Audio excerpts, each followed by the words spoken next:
Hey, stranger. What's happening? You know. Thank you, by the way, for your donation this week. Oh, okay, good. You got it. Yeah, I was informed of that on, I think it was Monday. Did they call you, or you have Monday. to go there? Hey? Do they call you to let you know, or you just go there and find out? Oh, I happen to be there. Yeah. Oh, cool. Okay.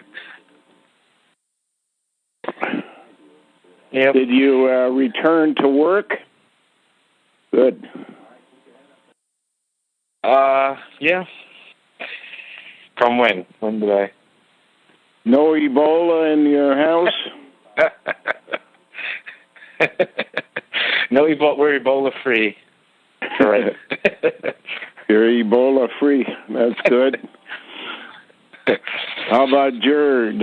I know he called once about a week or so ago. I was in my usual place, covered in clay and mud up to the ears, and digging underneath the house. Any new discoveries down there? Yeah. Not quite sure what to make of it all yet, but in following evidence that is in the house, but not known to many to be basically a code, I decided on an entry point under the house.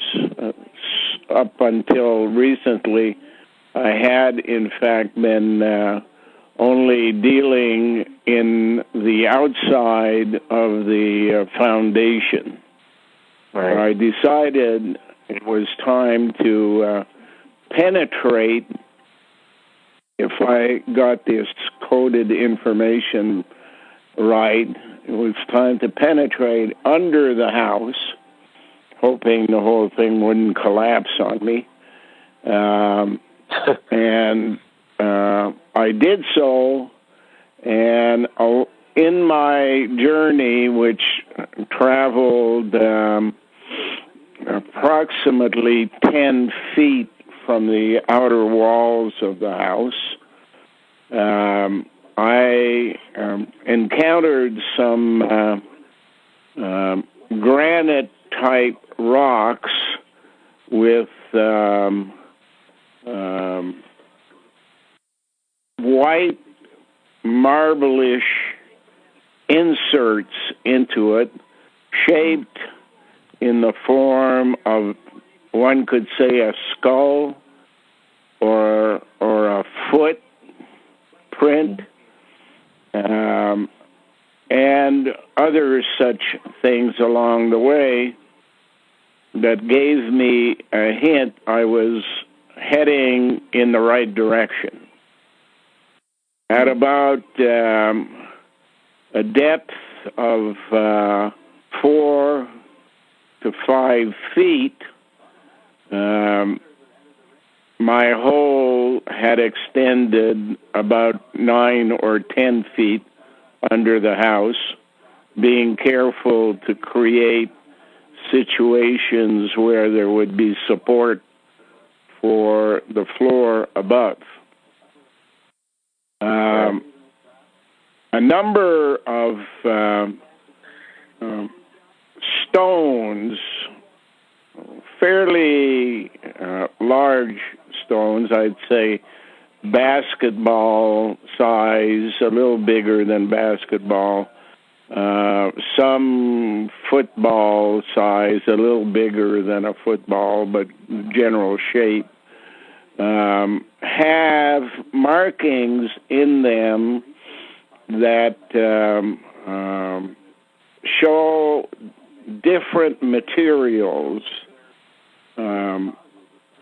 making images on the outside of the stones and other rocks that I happened to break while I was making my way, having no sign of anything on the outside, but having different colored material on the inside. And it's usually white, this material, but not necessarily white. There are two things that could be described as turtle shape. These turtle shapes could be, in fact, based on Turtle Island, North America, or it could be Antarctica or Australia at a time when the water was lower, and therefore there would be a link out from the rounder shape in the middle in what appears to be a neck or a head sticking out to, say, New Zealand or Tasmania. That kind of activity. Now, some of the rock found, and especially white stuff, seems to be of basalt origin. Basalt is usually a blackish rock, right, but there's a derivative of basalt which is white. Both of them would suggest that they originate at a place near the center of the earth, and were brought up during some kind of volcano activity sometime in the past, or brought and deposited there for a purpose. Now, in the place that I entered, there was a patio stone below the window on the south side of the house, which, if you recall, south side would be on the garage side, and the old burnt-out foundation of a house that existed probably 100 years ago. That side there is facing the U.S., the south side. Okay. And this patio stone, obviously handmade, about 4 feet by 4 feet in size, very heavy, had, when I got under it and started looking up at it, a bunch of items that I could see were in place within the rock and might have some kind of significance if I got to see it properly. I have, of course, placed signs at the front of the house that Ontario Hydro is killing people by creating a magnetic field by the method they use for grounding underneath a house. Instead of a lightning rod on the roof of the house, they've now converted to a grounding of the electrical system in the house, which basically, if you understand grounding and lightning and electromagnet activity, was put in not only to send surplus electricity out of the house if there happens to be a jolt in the amount of electricity that comes from the wires above into the ground, but also returning electromagnetic electricity from the ground into the house via the hydro network, and what's most important for magnetism, it's connected to the telephone lines. Right. Telephone lines require much finer wiring than electrical lines. And magnetism requires that type of wire, if you will, almost like a filament rather than a wire. Right. Now, at one stage of the game, the people across the street are reading my signs every day, showed up with a bunch of heavy equipment. And included in that were backhoes and stuff. And they dug out all of the foundation around their house. And while they were doing it, Jennifer overheard one guy said, "How do we get that out of there?" And the answer was, we can always pull it out with some of the heavier equipment. And all of this was being done kind of in secret. And everything that came out from under their house was put into a dumpster and taken away. And they rebuilt the entire foundation with new concrete blocks all around the house. Really? What did your sign There say? must have been something, and these are the, I don't know if you remember, the Gore? family, the street Gorell. Gorell, yeah.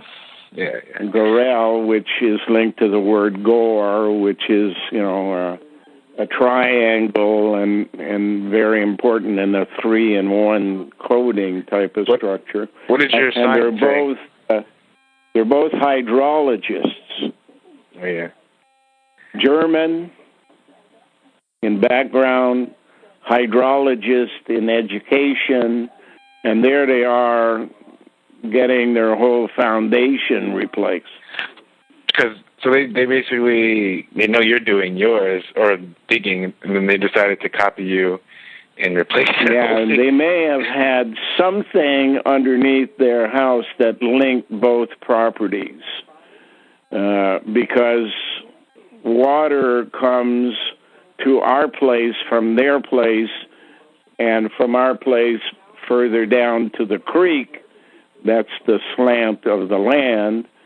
And there being a rock formation 23 feet down, it means the water table is running in a 23-foot area and is slanted towards the creek. So anything in their house would be running past them and then into us.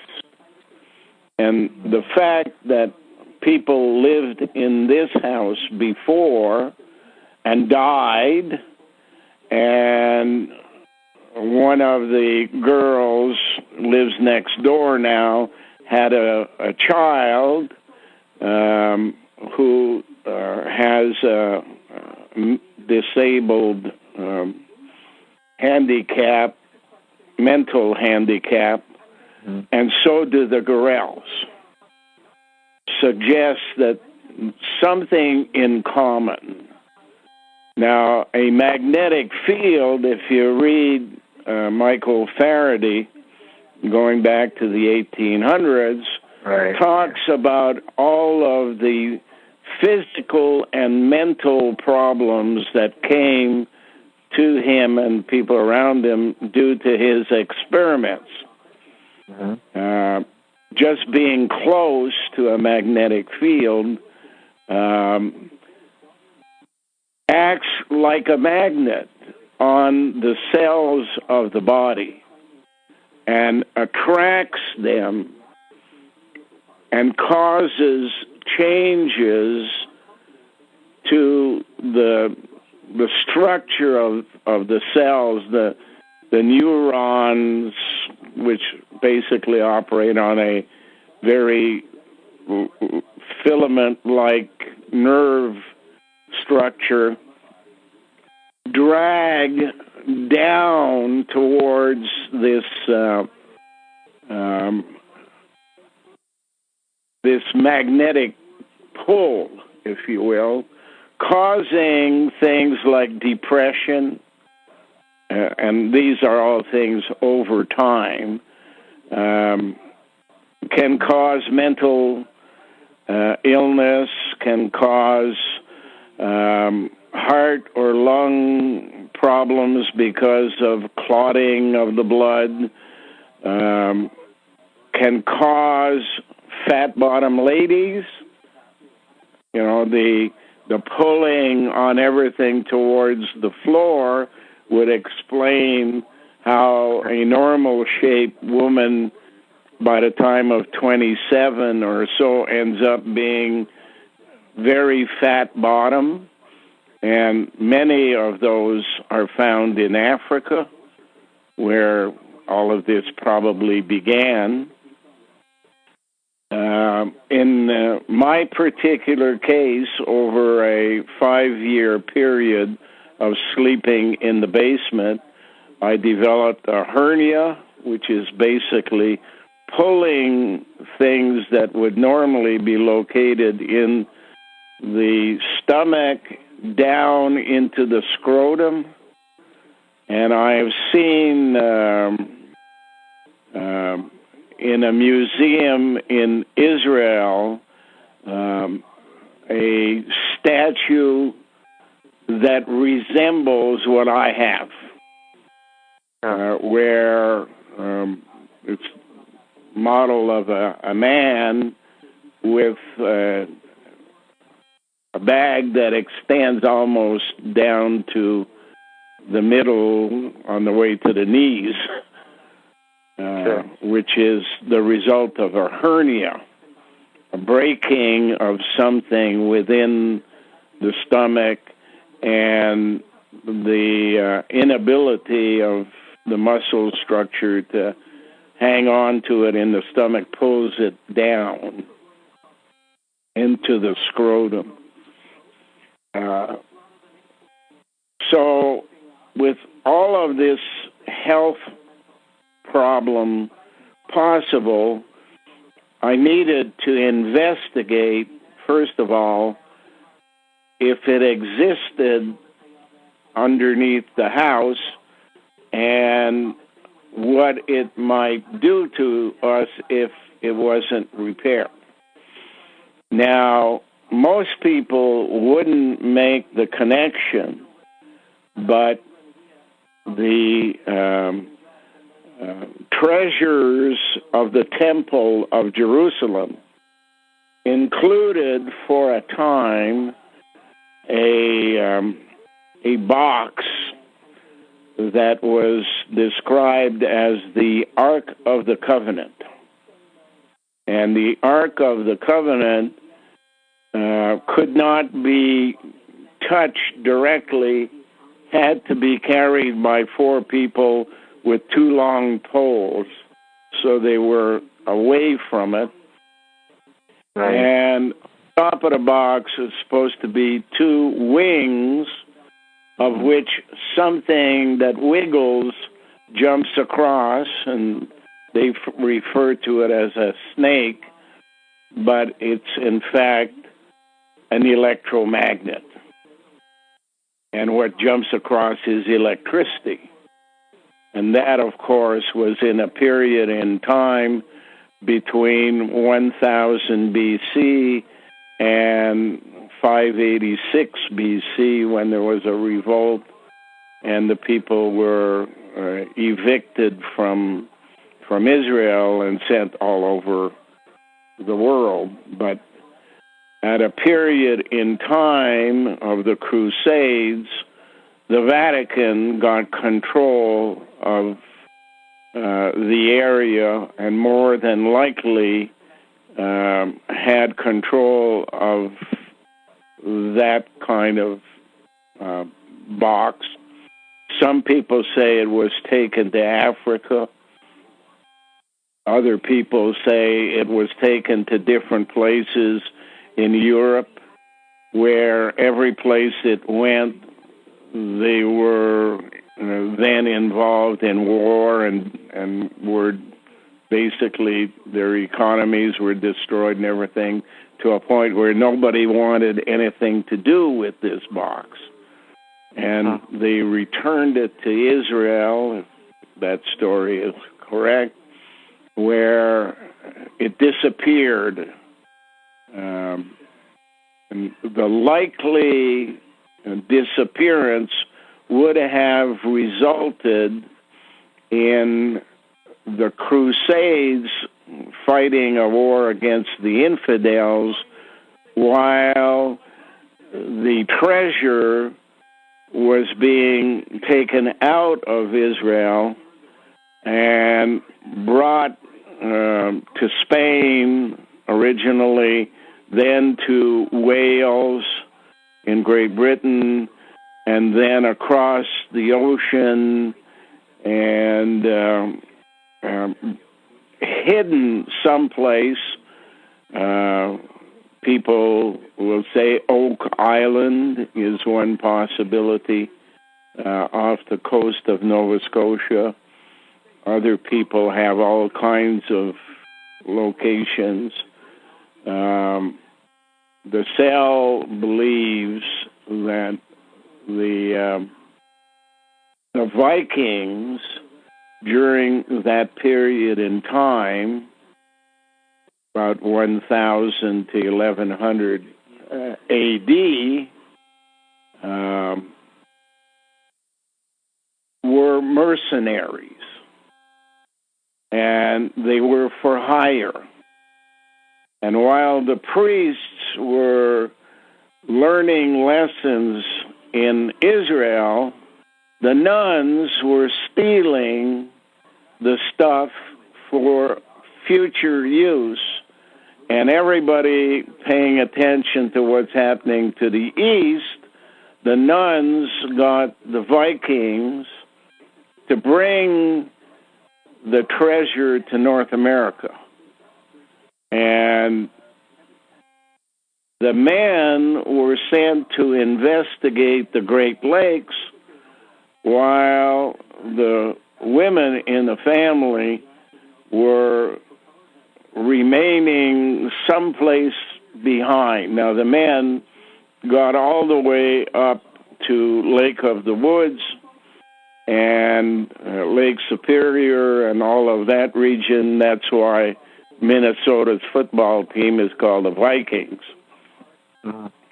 They worked out a plan for the destruction of North America once its task, specific purpose of the gene pools being sent over here would be completed. That time has now arrived, and the Lou at the Sioux is what they worked out. While the women remain further east of the Great Lakes, on a place they knew would be secure because of isostasy and the rising of the Canadian Shield, would protect them from what would happen to most people if all you worry about is a flood. Mind you, there are three things to worry about when you have a flood such as the Lou at the Sioux. The first, of course, is the water that will make a fish stoop, a mess of potage, the Bible describes it as. Second thing that happens is, along with water coming onto the ground and out of the ground, is radon gas, although not able to kill you in the instant that you have been exposed to it, can, over the period of a year, as was shown in Russia and India, where one was out of the ground, the other one was chemistry artificially created, can kill millions of people over the period of a year and more. As you go from the first year to the fifth year is basically the time most people are killed by what is basically nuclear material exposed to the air and carried by a gas called radon will in fact kill people. But the worst part of all of it is electromagnetism. That a magnet, which is basically the core of the Earth, can be helpful in space, creating a wall that blocks off sun activity, solar activity, that would in fact prevent life on Earth if it could reach Earth at its full blast. The field of magnetism blocks that activity, and therefore life is possible on Earth. However, if you are too close to the electromagnetic field, and you read Michael Faraday's work, you know that what you have is that magnetism that draws the cell of the body and creates all kinds of physical problems, which the cell considers reduces a lifespan from its normal length, which should be about 120 years, down to about 80 years or less for most of the people, and all of it is dependent upon this magnetic field, which you don't smell, you don't hear, you don't see, but is having an effect on your body over time. Alzheimer's being what I believe to be the ultimate destruction of the human being by destroying its memory capabilities of the brain and the backup memory, which are located as glands in the areola area of the breast. Right, that's what they do with like antiperspirants and stuff, have zinc oxide in it, which is basically like an aluminum that conducts electricity in your brain. That's, Yeah. And what about all if you look at water in the country, there is a sufficient amount of iron in the water, and you see it because you have to clean toilets constantly and sinks, or they build up a yellow residue where the water pours out, which is basically rust. Right. So also, you're piping in your home, right? You're ingesting all that iron, all the stuff and that's one of the most conducive materials, right? Iron. It's very copper. One of the things that happens in the country, like we are, is every now and then there's a power failure. And if there's a power failure, then your sump pump doesn't work. And if it happens during a storm, water rises and enters the basement of houses, no pump operating, therefore it flows onto the floor. Well, it's not like the city where you're getting all this sewage coming in because it's clean water. But as soon as the pump comes on and the water gets pumped out, you feel relieved. You know, it's gone and everything is back to normal. However, all of the rugs and carpets you have on the floor in the basement have, in fact, absorbed the iron that is in the water. Right. And over time, like here we've had floods 3 or 4 times in the basement, over time, that must have an effect as part of the magnetism. Yeah. Now, to make a long story short, if that's possible, I turned the patio stone over and pulled it out of its place and began to look at it from the underneath side being turned on top. And what I got was basically a story that starts with crystal and moves on to show triangles, gores, male and female, like the Star of David, if they were put together, a tin can, old tin can with the rim undone off of it, which basically suggests the container, which is the human body, with the 2 triangles of male and female going into the container. And I don't want to go into the whole story because it'll take me 2 hours to say, you know, what's in there. But it comes out to the story of human beings starting as crystal, which is the deepest product in the earth, basically under tremendous pressure. It has manufactured crystal, which is the process through which diamonds are made eventually.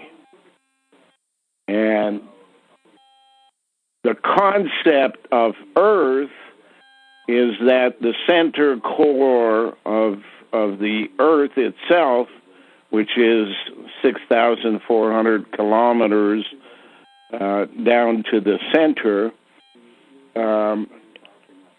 has in the center part a furnace based on electromagnetism and is 3,000 kilometers in radius from the core to the edge of the mantle. And that one could imagine the center as a diamond, a singularity from which everything else extends out. And this stormy furnace going on all around it is basically manufacturing crystal. In the story of the Caucasian, it begins with a story of a guy called Jesus Christ, Christ being crystal. So you start off with a crystal and you manufacture a situation which leads to a crucifixion. That is the story that is implanted in this patio stone. Wow.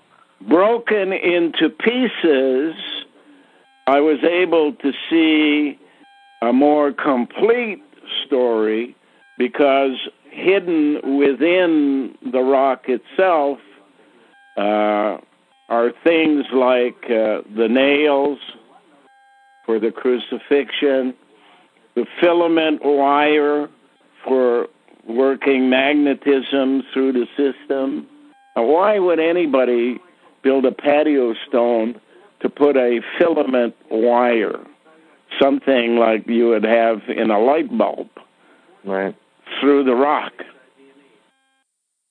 Unless they're telling a story. And blood, obviously some kind of red paint poured on certain parts that would seep into cracks, which would match what was required in the story, that kind of stuff. So that's where my journey underground began, and going approximately 10 feet under the house, finding these stones with markings on them that could be geographic or could be physical, dealing with the human body, the skull, and footprints. Hard to tell which one was intended, but they can look the same, of different colors. And then a softball-sized rock, which is white rock. In Canada, I only know of one place called White Rock, and it's in British Columbia, the last place one goes through to get to the United States, in the state called Washington, near Seattle. The last place in Canada is called White Rock, so it kind of hints at the use of white rock has something to do with telling you that you're on the border. You're on the edge of something or other. Right. Continuing with the digging through the clay and sand and whatever, mostly clay, it certainly can't be shoveled. You have to break it off. At about 9 feet from the wall, I came across a pattern of rocks leaning on the ceiling or the underside of the floor, basement floor, and started picking away at the clay around it. The structure was a baseball-size rock, a flat rock resembling the plate in baseball, and on top of that, a larger rock with white markings on it, about the size of a football. And as I was digging away, it fell out, hit me in the arm, kind of hurt me for 5-10 minutes. But I was able then to push it aside and roll it out. But what occurred at the exact moment that rock fell on me, gravel started pouring out of the floor, leaving a space between the bottom of the floor, which is where I was under the house, and the actual floor in the house, basement floor in the house, the cement foundation. And at first, it struck me like this is a hiding place. But as it emptied, there was nothing there but gravel. And the only thing that held the gravel in place was the big rock was pointy kind of at the top, which meant when it was on the ground and they poured cement, say about half an inch of cement for the foundation, this rock would have been sticking up. And they would have put gravel around it and then poured the rest of the cement to make the floor. And this gravel would not receive cement, so it would be loose, but had no place to go because it was being held in place by the top of the big rock. And the big rock couldn't move because it was on a flat rock, and the flat rock couldn't move because it was on a round rock, and the entire thing was encased in clay. But as it emptied, and I'm always very conscious of booby traps, because that's the habit they used to have in the Middle East, is everything is booby trapped, and the guy who paid Carter to excavate Tutankhamun's tomb was the first guy to enter Tutankhamun's tomb, and he died shortly thereafter, they say, from a mosquito bite. Well, I'm pretty sure the mosquito goes to the mosque on Friday night. It's more Muslim than mosquito. An assassin probably did him in. But there's also the possibility that there was something in the space, and if you stick your hand up, you might get caught or something. The whole floor might collapse or whatever, I don't know. So I was very leery. And then I kind of laid on my back and was looking at this hole, and it matches what appears to be the skulls or footprints on the other bigger rocks that I had taken out. And seems to be tied to a message. The white rock saying you're close to something. The footprints or skulls would say there's something here that is not natural.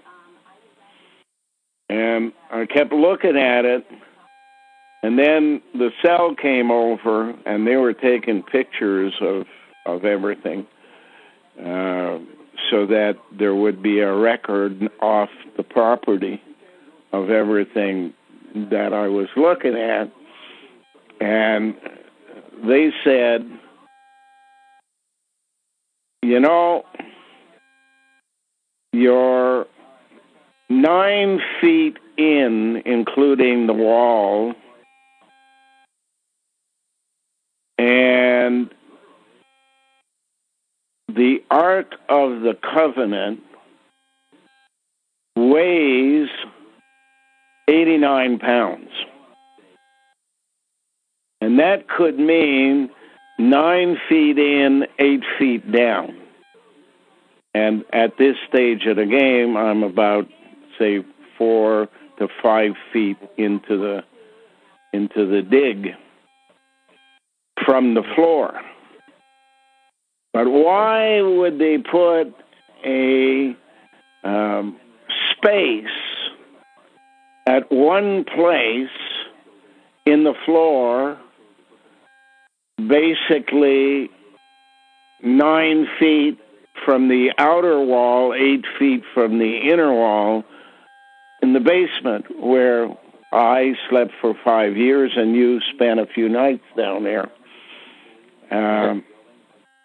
And I told Jennifer to go in the basement.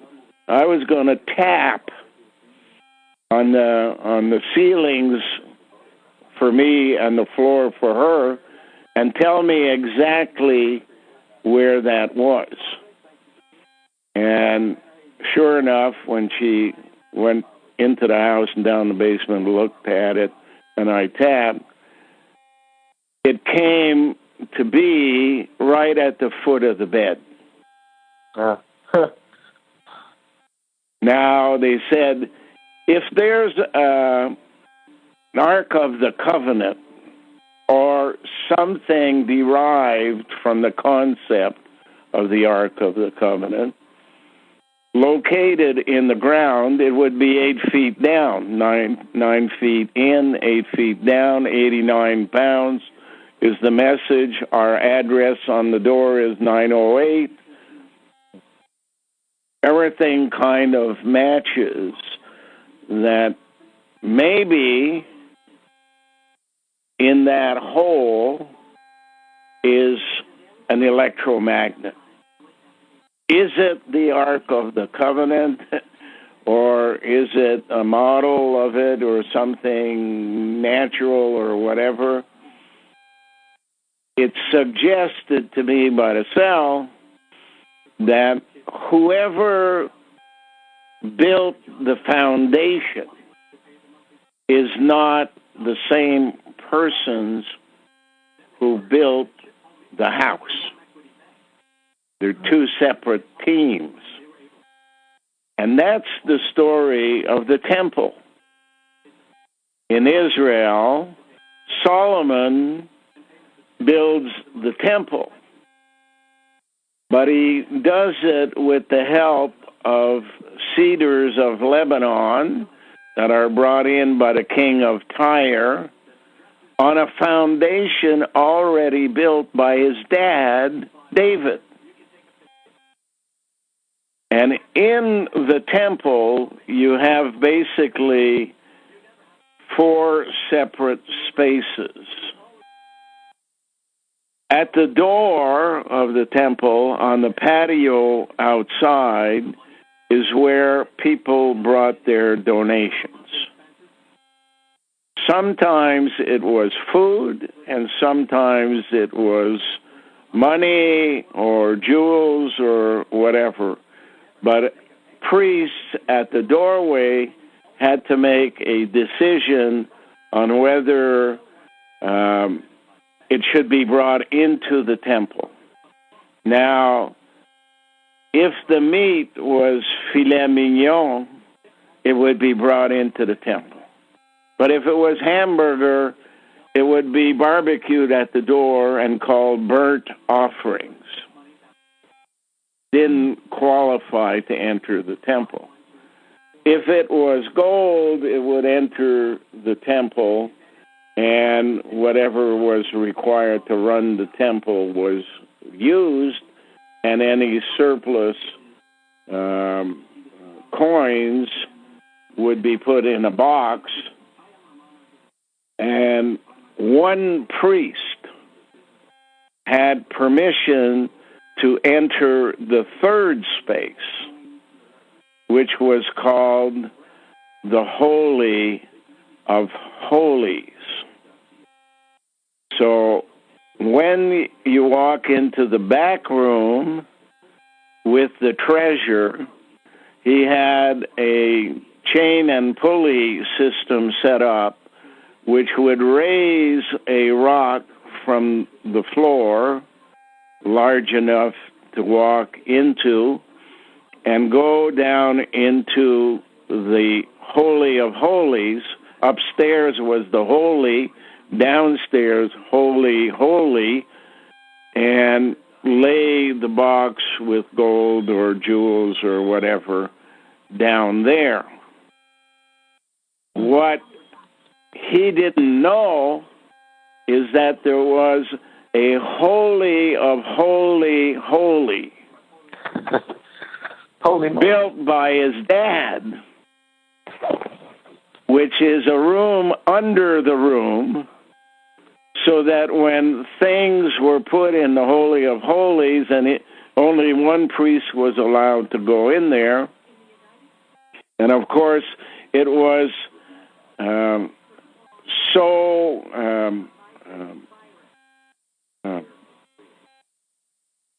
what would the word be?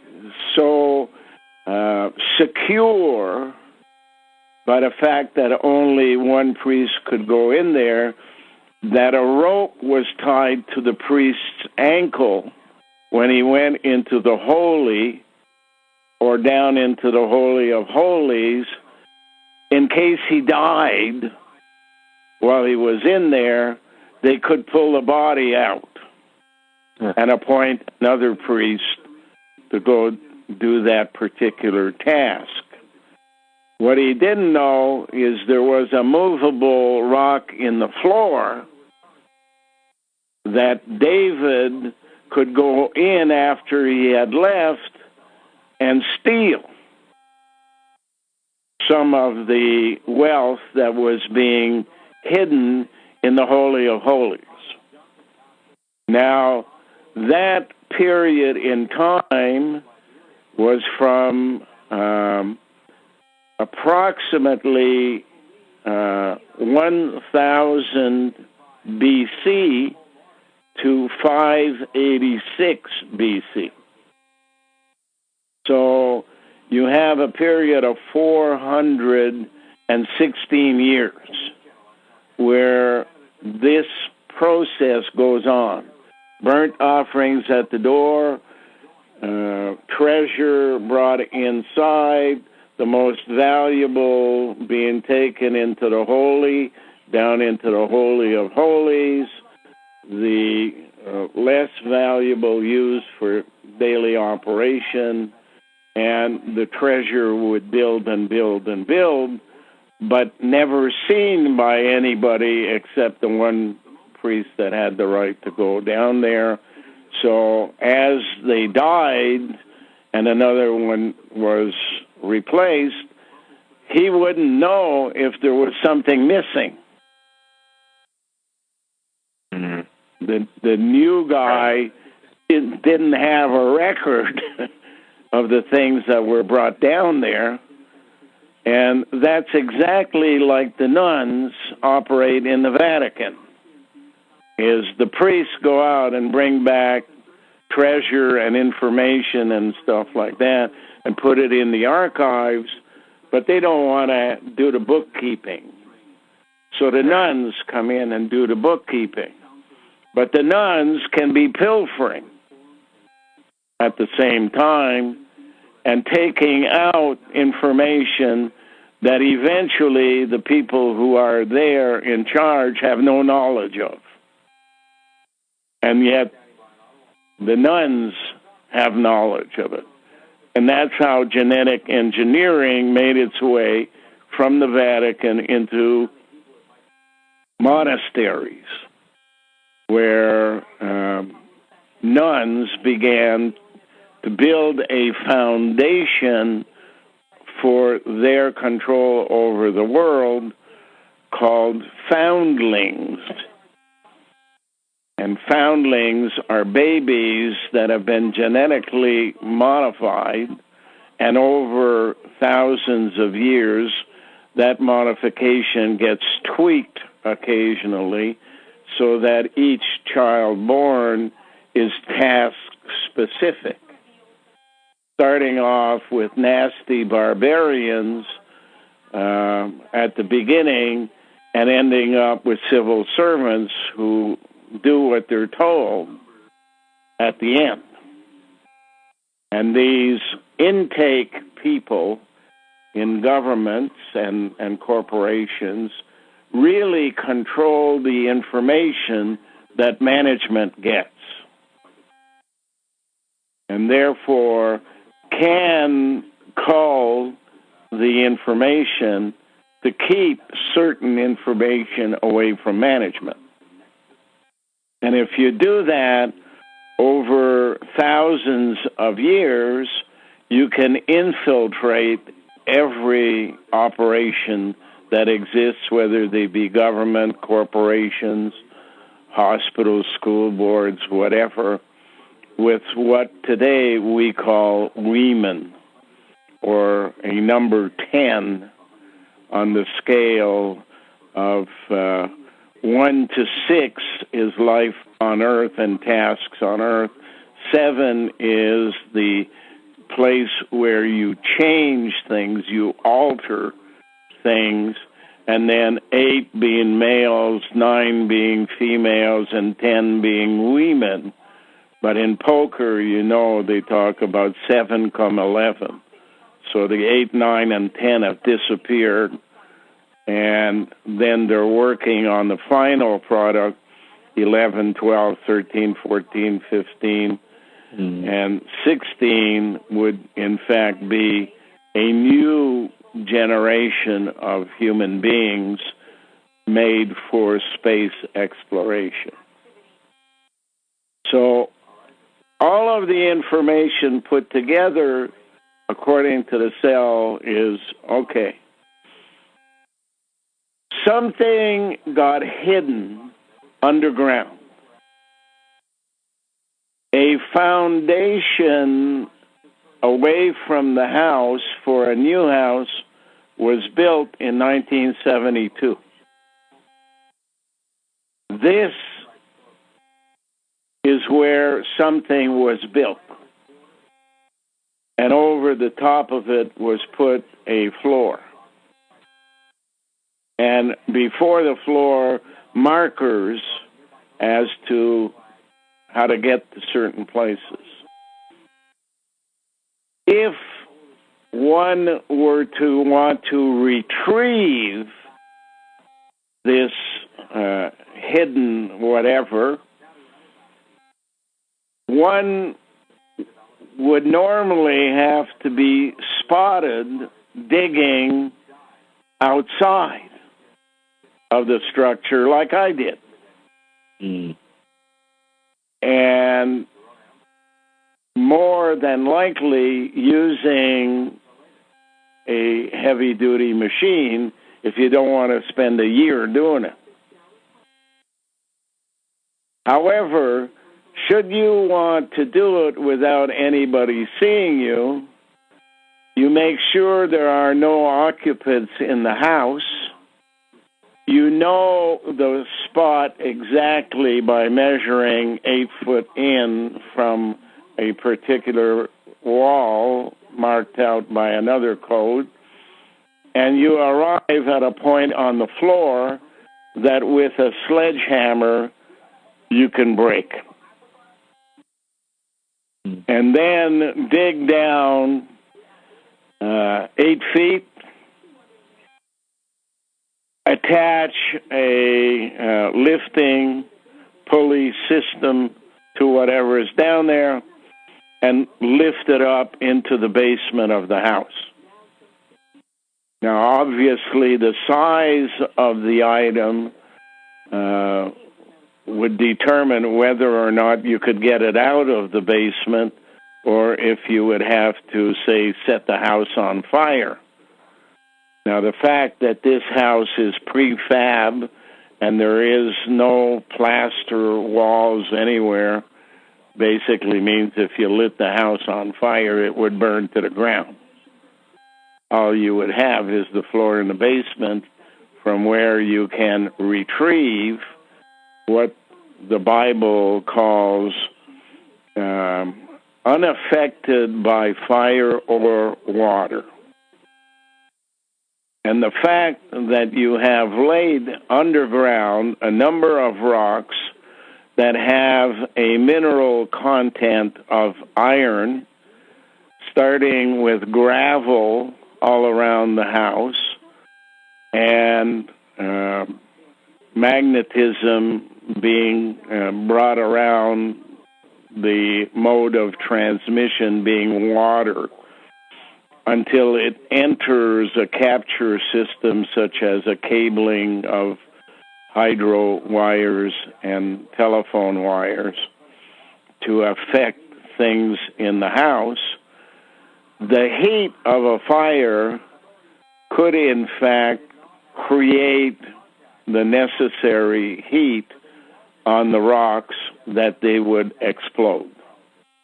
There are a number of examples around the world during World War II when carvings, large carvings in rock,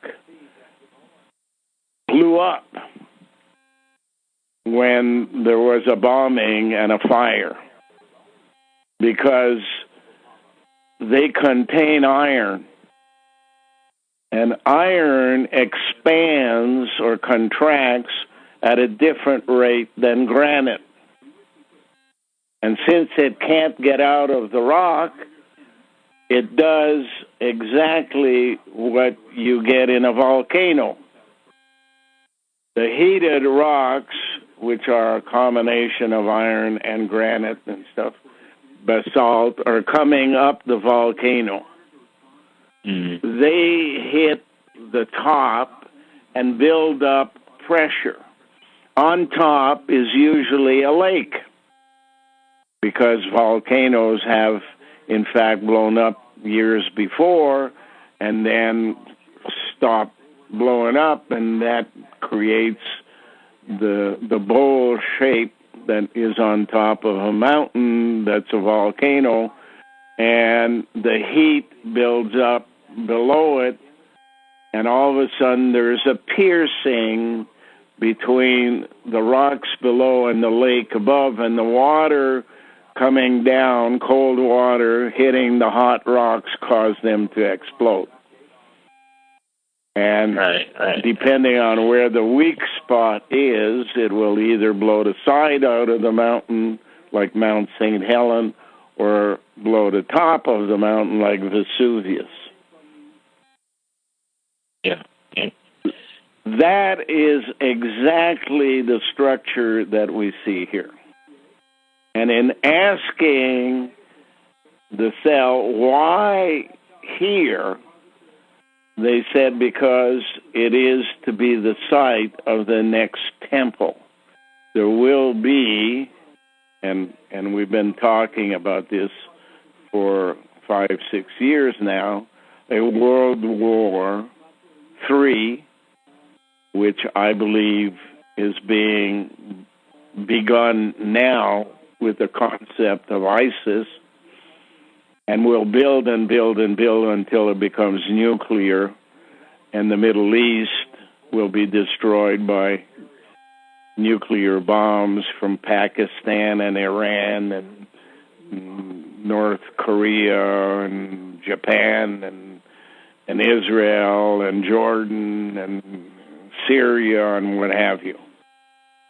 And therefore, this site, which has an address 908, and number 2 is number 1, so you have to flip the 0 out of its position, and the fact that it's read from right to left in the Middle East is 089. And that makes it 89 pounds, just like the Ark of the Covenant.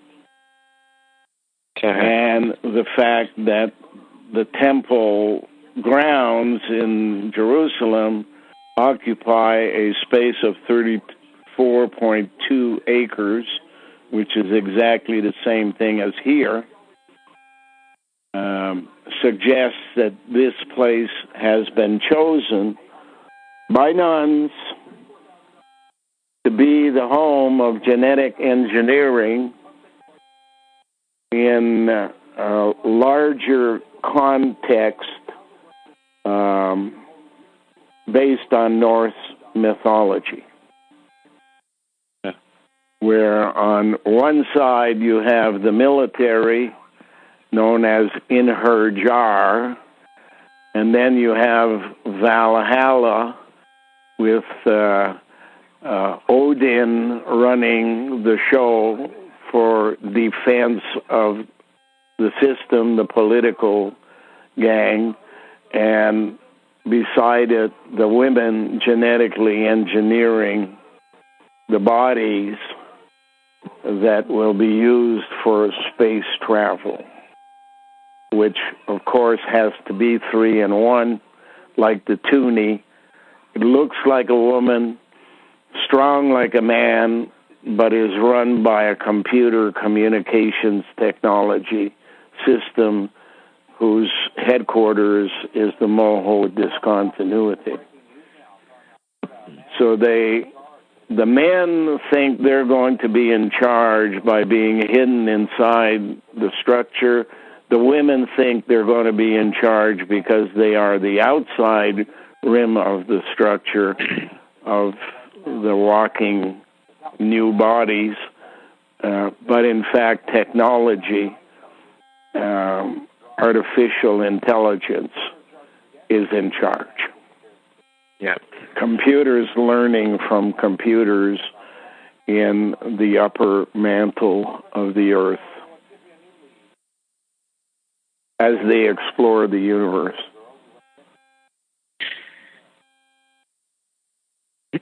And nobody knows. Eh?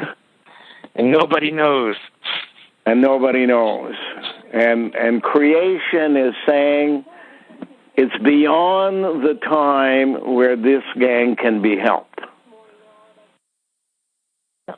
And therefore, you have to find those people who will lead the exodus from the 4th dimension to the 5th dimension, and that's what our job is.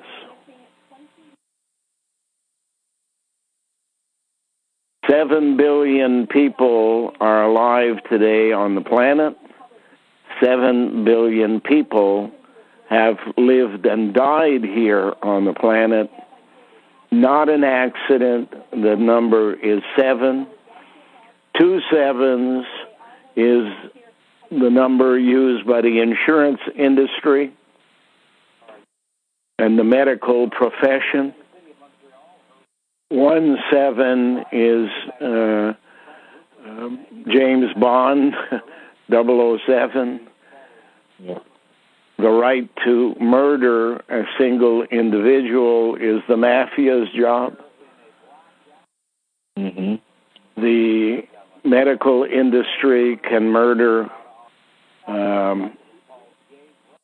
large groups of people known as gene pools, and government is part of that team. And finally, the police and the military are 3 sevens, which means they can kill everybody and anybody. Yeah. And therefore, their mentality has to be tweaked upon each birth of the same person's DNA, each time to cleanse it of those things that make them human and add things that make them fascists. And that's why you keep seeing these pictures on TV about policemen in places like St. Louis and other places acting totally without regard to humanity. Yeah. And acting simply like robots in charge. Yep. Oh, it's the same as and if you have course, in the U.S., black people are the first ones to suffer the consequences because fascists are brown-nosers. But in the end, they don't care. If they're not fascist, they're not on their team and therefore have no right to live. And right now, they operate as border guards and are only allowing certain gene pools to become citizens of the country so that they can fit in the jobs they have planned for them in medicine, in governments, in the media, so that the power of the fascistic controller lives on, and that's a warrior mentality. Not debating for their own purposes whether it's right or wrong. Just it's orders. Yep. We go out and we do what we're told to do. So the cell suggests that this property, if handled properly, and a temple is built, this one underground as opposed to a mountaintop, can be the last chance for humanity, provided that an instruction level by those people who will guide the Exodus will take the time to tell the people who are left behind the opportunity they have to mend their ways and be saved, or be left behind to live this life as servants of masters they never get to meet. So is that what we're doing? Then the Exodus begins. Is that kind of starting now with every person we meet? It's kind of, we give them the chance.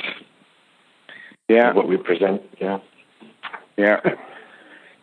Even Hydro and Bell and those people that have caused most of the problems, the World Health Organization, the World Wildlife Fund, who's out to kill wildlife and have mild life instead. All of those people are to be given an opportunity by the year 2020, I suspect. That's when you see clearly. And they choose the road they will take, while we then choose to lead the march to the fifth dimension, the Exodus, leading all of those 7 billion people who've died and did not participate in the criminal activity to kickstart a new universe.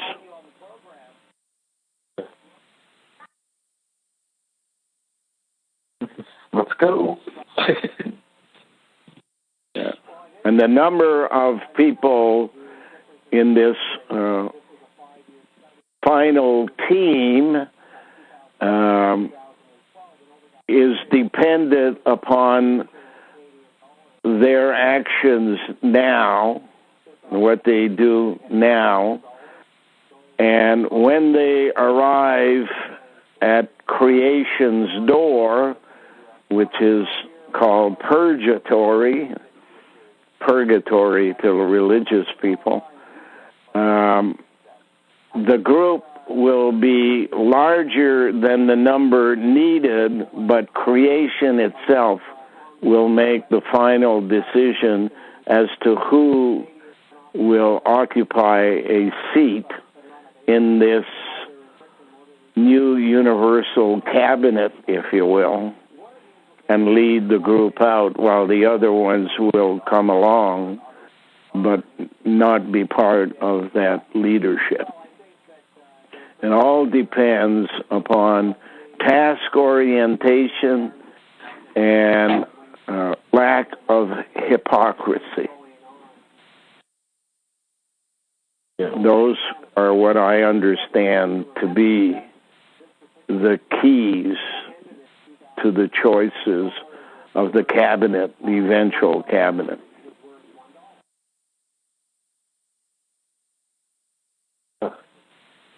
In other words, hypocrisy is run in a human being on two levels, an ego and a superego. An ego is practicing what others expect of you in order to disguise who you really are, or practicing what you're told to do by the superego, which is subconscious, and you act out a role that you are ordered to do by an unknown controller. The real you is the id. And the id stands for ID, identification. The real you is one who was manufactured by creation and modified, tweaked by Creator, and realized that it had occurred. A person then goes about the process of cleansing themselves of the tweaking of their DNA instructions and begins to live again and think like an original human being and not a hypocrite.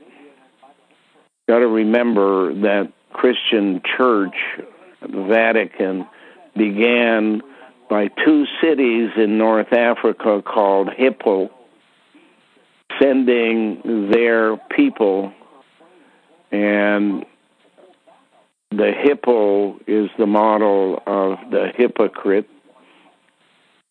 and Augustus, the first pope, came from Hippo. And medical people must take a Hippocratic oath,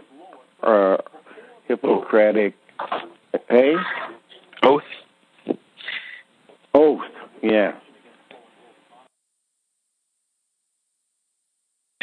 Yeah. People have every opportunity to hear the story 3 times and then make a decision on who they really are.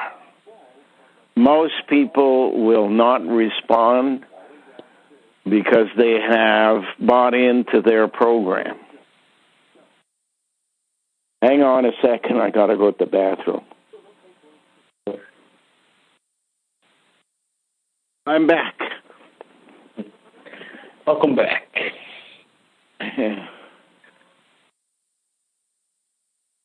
So, thank you for your assistance, and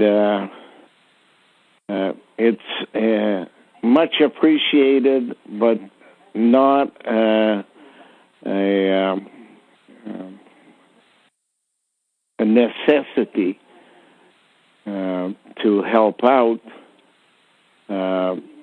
although we are, and I speak on behalf of the chickens and the cats and the goats, we are much appreciative of your help. It's made life a little easier. I was told a long time ago when I was on Parliament Hill that the reason newspapers cost money is to assure people that what they were buying was worth something. Getting it for free is basically somebody saying the value of what I'm giving you is worth nothing. And in discussing that with the cell, we came to the conclusion that there would be a price for our time to explain things, and that price would be $2. A toonie, which then would be drowned.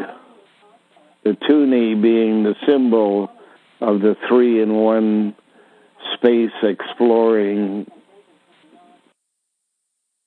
robot they want to build.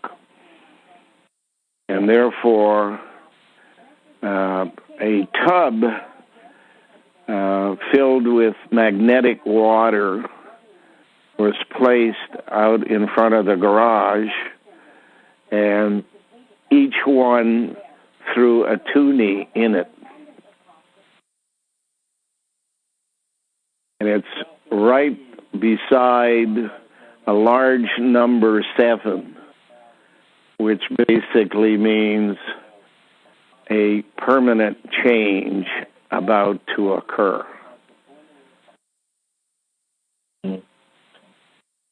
Yeah. Well, I don't know how long I can keep it up, but for the time that I can, I like to help out wherever I can. You know, it might not be the same every time, but it's the least I can do. Whatever you do is appreciated, but remember, it's not the reason for your participation. Right. No, I know. I mean, I've been talking to you for years now, so... Yeah. I can't believe it's been years, man, so...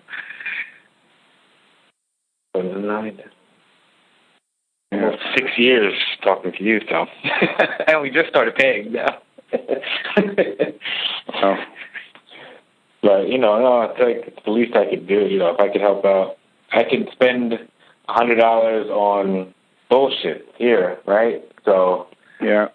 I'd rather, you know what I'm saying? And it's happened, so on a night out, I could spend something like that, and I'm not getting the same kind of... Nothing that we talk about is secret.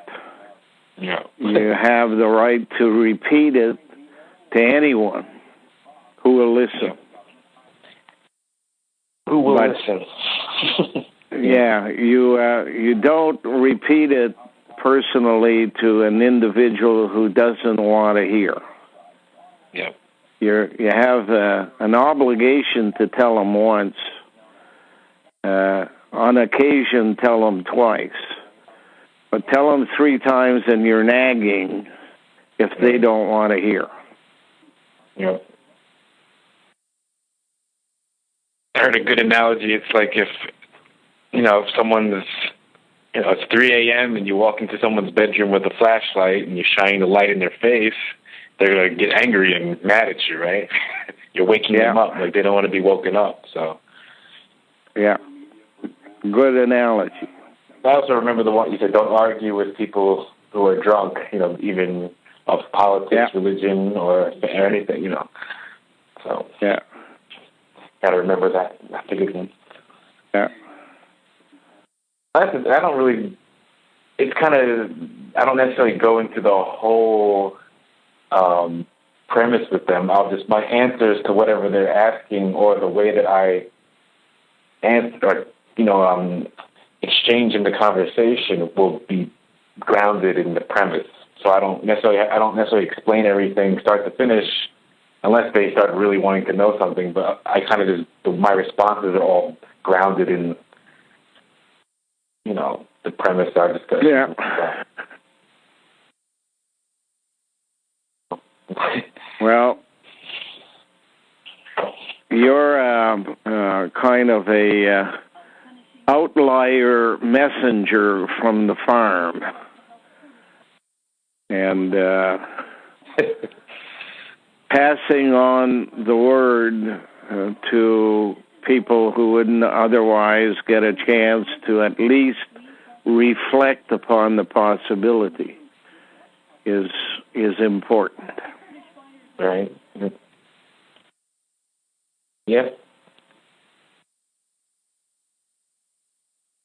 can do it. I got to go because it's going to be dark in a few minutes. I got to do my final run around the animals. So we'll be in touch again when you call. I'm not always able to answer if I'm under digging, okay. But at least I know you called. But you're actually under your foundation now, or you're just on the side of the foundation? You're actually underneath? I'm under the foundation. Wow. All right, I was just picturing it in my head. So you just said you were knocking in the basement. Yeah. Wow. In the basement at the foot of the bed. Right, yeah.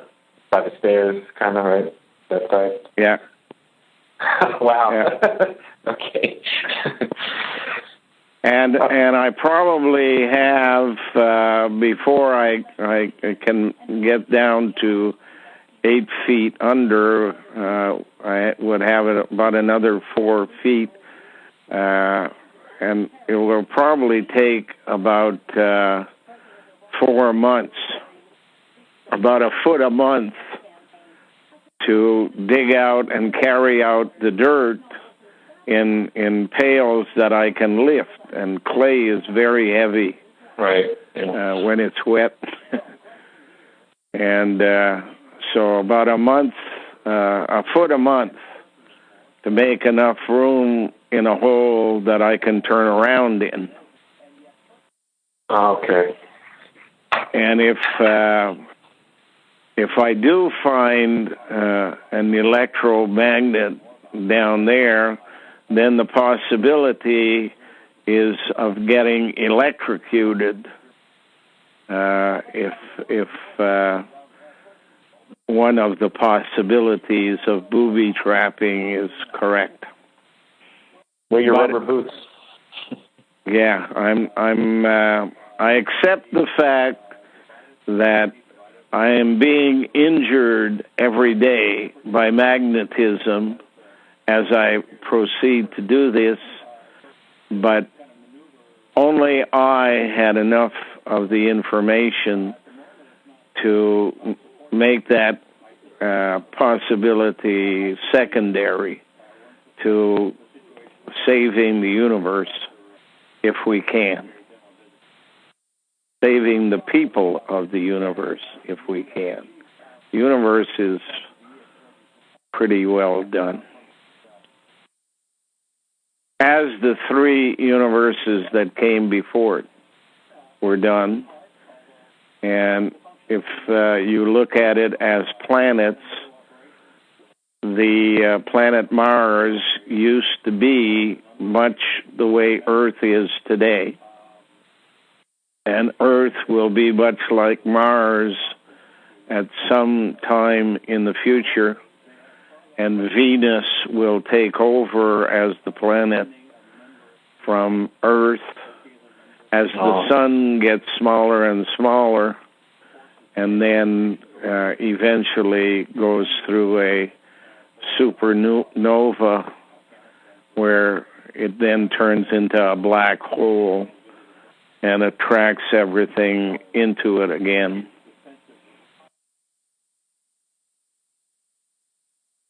Maybe to explode out at another place at another time. So maybe we could talk about this on the next call, but the difference between the universe and galaxies is what? Yeah. Okay, Danny. I got to run before another 15 minutes goes by. Okay. All right, have a good one. Say hi to Jared for us. I will. Say hi to Jenny. Yeah. Bye for now. All right. Bye-bye.